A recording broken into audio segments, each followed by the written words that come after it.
Sveiki, mėlyjeji draugai, esu elana.lt, tinklalapio įkūrėja ir vedu šį kanalą. Mano tikslas yra padėti visiems tiems, kas ieško kelio link savo laimės ir gerovės.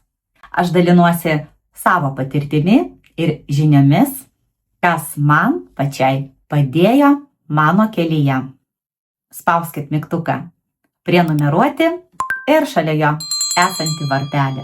Tokiu būdu mano video jums bus pasiekiami visada. Ir būtinai dėkit like. Man tai yra labai svarbu. Įsivaizduokite situaciją. Jūs gyvenate santykiuose 10-15 metų. Bendri namai, bendri vaikai, bendra graži šeima. Ir vieną dieną jūs sužinote, kad pas jūsų vyrą yra kita moteris. Kartais tai trunka kelis mėnesius, o kartais moteris sužino, kad tai trunka jau keletą metų. Ir tada kyla pats sunkiausias klausimas. Ką daryti toliau? Kartais apie tai moteris sužino labai netikėtai. Kartais pamato žinutę, jos susirašinėjimus. Kartais kas nors netgi pasako jai apie tai. O kartais moteris tiesiog pradeda jausti, kad vyras jai pasikeitė. Jis pradeda dažniau užtrukti darbe, telefoną visada laiko su savimi, pasidaro užsidaręs, o kartais priešingai tampa labai malonus jai.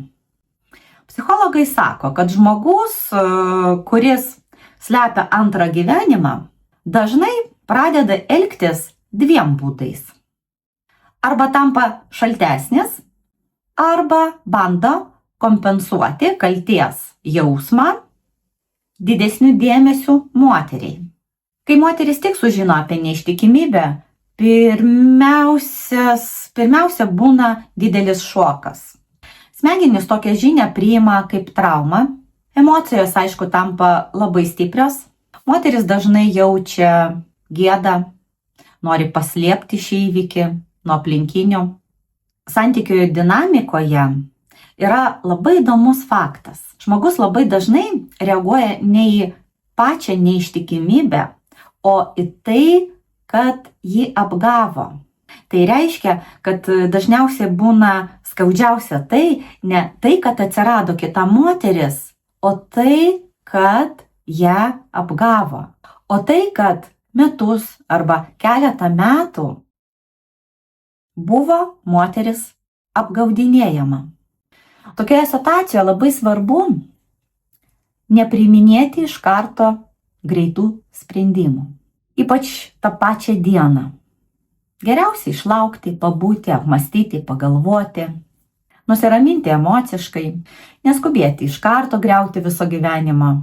Pirmiausia, suprasti, kas iš tikro vyksta. Nes dažniausiai paaiškėja 3 scenarijai. Vyras gali pats nežinoti, ko nori, tai gali būti tik laikinas romanas jo, arba jis jau gyvena dvigubą gyvenimą ilgus metus. Kartais moteris žino apie neištikimybę, ir su tuo gyvena jau daug metų. Žmogaus psichologija yra keletą priežasčių, kodėl taip įvyksta.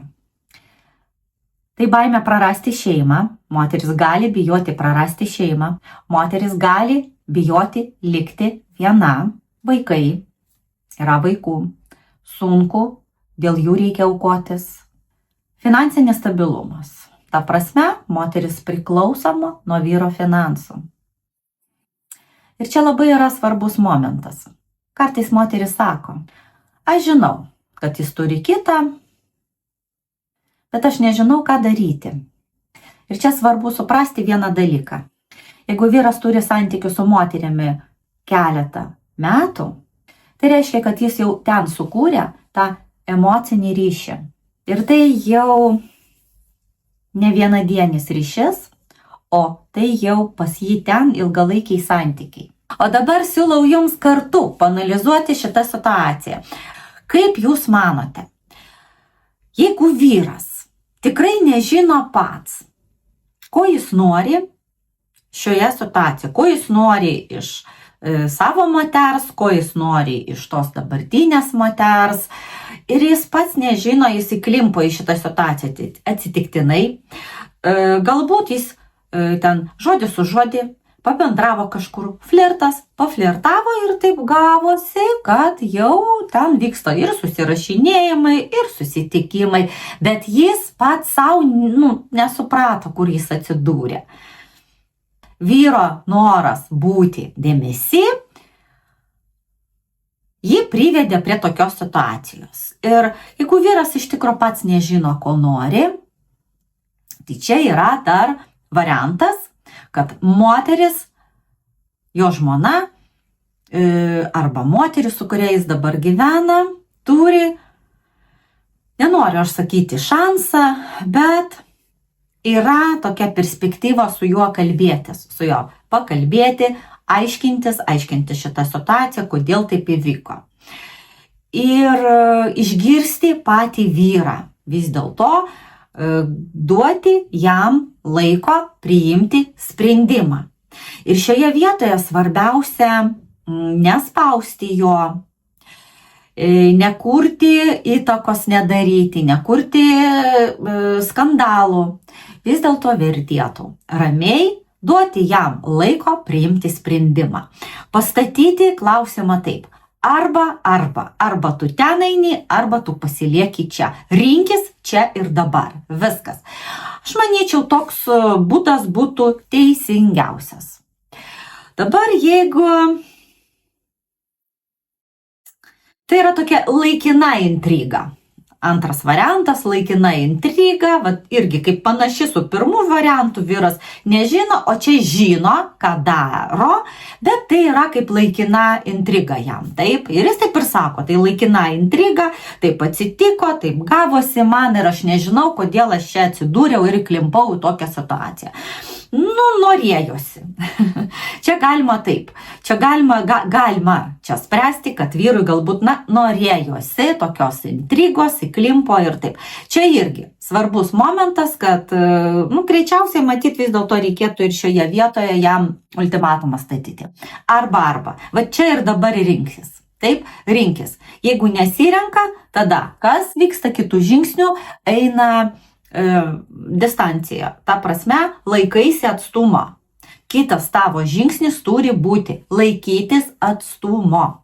Taip, supranti. Jeigu gali išeik kur nors pabūti. Jeigu gali kažkokią atstumą laikytis, taip laikykis, kad jis suvoktų, kad tave gali prarasti. Tu tą darai ne tam, kad parodyti savo nervus kažkokius. Tu darai tam, kad jis suvoktų. Kad jam ateitų tas suvokimas, kad jis gali tave prarasti. O tai yra svarbiausias dalykas šioje vietoje. Būtinai atkreipkite tai dėmesį. Trečias variantas pas mus koks? Trečias variantas, tai jau ilgus metus jis turi tos santykius. Ir ką daryti dabar? Ilgus metus jau čia sudėtingas dalykas. Čia jau tau pačiai reikės spręsti, priiminėti sprendimą, nes tai vis dėlto arba tau pasilikti dabar vienai ir kurti savo gyvenimą iš naujo ir tikrai ieškoti savo tinkamo vyro, arba taip ir gyventi. Galbūt jūs turėsit ir kitų kažkokių savų asmeniškų sprendimų. Visada orientuokitės, kaip bebūtų sudėtinga, kaip bebūtų jums blogai. Visada orientuokitės vis tiek į savo nuojautą. Kaip jums geriau, o kaip jūs matot, žinai, kaip jūs matot šiai dienai savo gyvenimą, savo santykius. Kaip pavyzdys, moteris jums gali būti jau ir, pavyzdžiui, virš 50, 60. Aš nesakau, kad moteriai reikia mažiau kažko, bet galbūt jau pripratusi jūs taip gyventi ir jums viskas tinka. Galbūt netgi jūs žinojate apie šitos santykius ir jums irgi tinka toks gyvenimo būdas ir jums viskas gerai su tuo. Dar pasikartosiu, visada galvokit savo galvą, visada rinkitės taip, kaip jums geriau ir patogiau. gyventi bus šioje situacijoje. Bet kuriuo atveju. Nesvarbu, ką pasakys kiti. Nors kiti galbūt ir šauktų, kad tu nesąmonės darai beprotystę. Taip, pasilikdama pavyzdžių su juo. Arba atvirkščiai kiti šauks, kad beprotystę darai dabar išeidama, palikdama jį. Taip, vis tiek jūs turit priimti savo norų sprendimą. Darykit taip, kaip jums geriausia. Tyrimai rodo, kad vyrai dažniausiai neišeina iš šeimos, nors ir turi kitur jau santykius, ilgalaikius netgi. Kodėl taip atsitinka? Nes vyrai skirtingai vertina santykius negu moteris.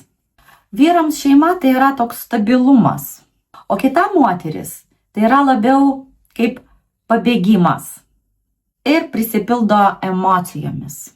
Ten vyras prisipildo labiau emocijomis ir gauna seksualumą, aistros. Ir todėl kartais vyras pasirenka gyventi vis dėlto dviejose santykiuose. Vat vienas pasaulis jam tai yra šeima, namai, rutina. O kitas pasaulis jam yra emocijos, seksualumas, adrenalinas. Jis ir pats gali jaustis įstrigęs tarp dviejų pasaulių. Svarbiausia šioje situacijoje paklausti save. Ne tai, kad ar jis kaltas, o paklausti savęs, o ar tu nori dar šitų santykių? Tu pati, ar nori šitų santykių? Ir tada jau reikės tau spręsti. Ar verta iš naujo bandyti kurti santykius, ar laikas paleisti? Bet toks pats svarbiausias dalykas, kurį turi suprasti moteris tokioje situacijoje, kartais sunkiausias momentas gyvenime, bet tokioje situacijoje, būna tada, kai tau pačiai reikia spręsti, priiminėti sprendimą apie savo tolimesnį gyvenimą. Tyrimai rodo, kad dažniausiai santykiuose įvyksta neištikimybės, kai žmonės pragyvena 10-15 metų. Per tą laikotarpį santykiai jau tampa šiek tiek kaip rutina. Trūksta nuotykių, emocijų, trūksta adrenalino. Vyras gali turėti santykius ir su kita moterimi, bet gali pasilikti ir namie, visada su šeima. Ir pasidalinkite savo gyvenimišką istoriją, jeigu tokių turite, ir ką jūs manote, ką daryti moteriai tokioje situacijoje. Ir būtinai dėkite like.